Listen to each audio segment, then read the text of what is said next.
served 14 years in the Army, did 3 deployments. It was pretty tough because you didn't know if you were going to get blowed up or not. You didn't know if that mission you were going to go on was going to be your last.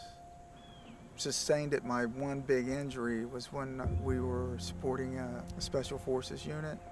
That's when one of the trucks to the rear got hit by an IED, and that's when I ended up getting my head injury, where I basically slammed up against the top of the roof of the vehicle real hard, and it felt like a sword that was shoved through me, like down my spine and back. It was the worst feeling I ever had.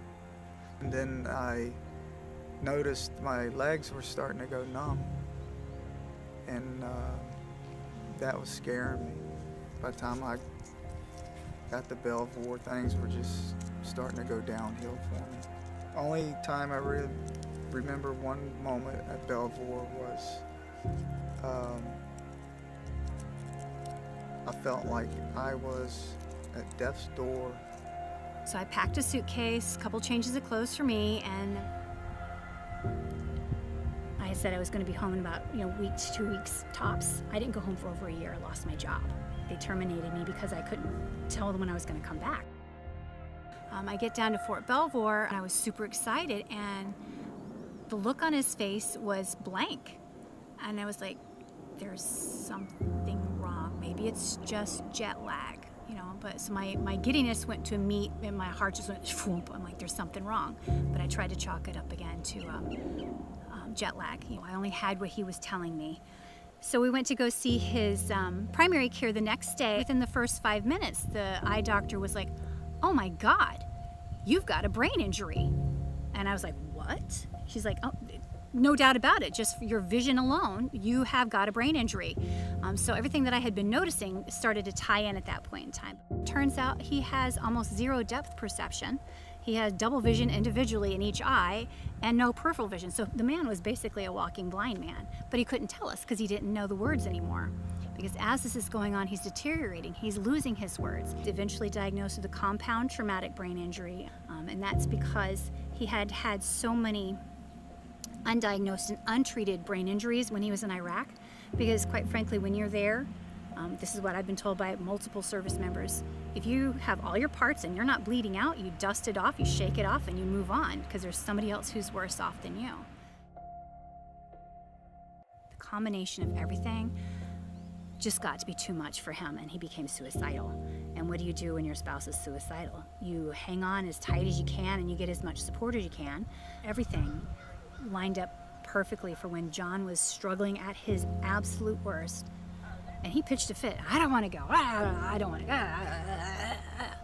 And he was pitching, he was 6 hours late the first day because he couldn't get out of bed. He didn't want to go. Didn't want to go. And then he didn't want to leave. Because once we get here and you have this gorgeous, serene location, it was just what the good doctor ordered. So has been sowing their seeds of love in our life, that's for sure, and happiness, and it's really made a difference for us, absolutely. It was just what we needed, when we needed it, and I just can't thank so enough. Phenomenal. Mm-hmm. And right down to the founder comes in. She knocks on the door like she's a guest in your home. And you invite her in, and she acts like a guest in your home. This is her house. This is So's house. But while you're here, it's your home. And how can you not appreciate or love something like that? You feel like it's home. We didn't want to leave. Everybody was wonderful. Everybody is wonderful. And they care, and they check up on you. The treatment for me was, it was awesome. I was going through a really hard time. I don't like to say it, but I just had the thoughts of where I just didn't want to go on anymore. I didn't care.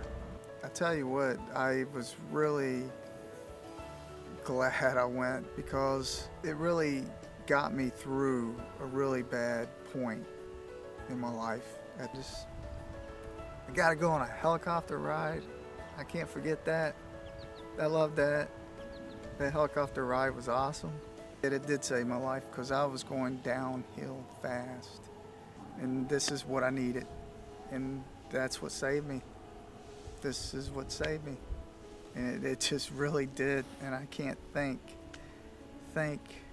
y'all and the staff, how great y'all were, and everybody, and how great this place was, and how everybody that pitched in was awesome.